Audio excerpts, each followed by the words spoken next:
మీరు బాగా గమనించండి, ఎవరైనా శ్మశానానికి వేస్తారు, ఎవరైనా మన బంధువు చచ్చిపోయినా మ్యాక్సిమం ఆ శ్మశానానికి సాగుకు వచ్చినాక ఎక్కువ శాతం లేడీస్ సిక్ అవుతారు అందరి ఇళ్ళలో.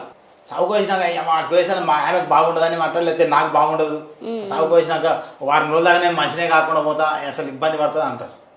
అంటే అక్కడ ఉన్న కొన్ని ఆత్మలు ఏం చేస్తారంటే మన వెంకబడి వస్తాయి, మన మీద నెయ్యి పిలుచుకుంటాయి రమ్మని.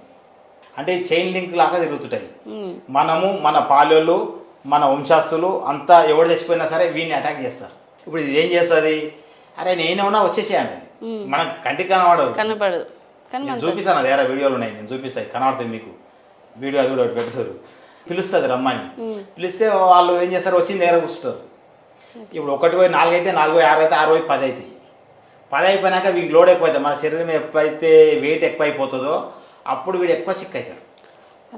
అవును, చాలా మంది మీరు వెయిట్ ఎక్కువ అంటే నాకు ఎందుకు బరువుగా అనిపిస్తుంది అని మనకి ఎప్పుడు శరీరం వెయిట్ ఉంటుంది, ఎక్కడ పోయినా నాకు ఏందో మీద ఉంది అంటాడు. అవునవును అంటాడు, ఏందో మీద ఉంది అంటాడు. ఇవి కూర్చుంటాయి పైన, శరీరమే కూర్చుంటాయి. అట్లా ఇక వానికి ఇక అనారోగ్య సమస్య ఎంతకు తగ్గదు వానికి.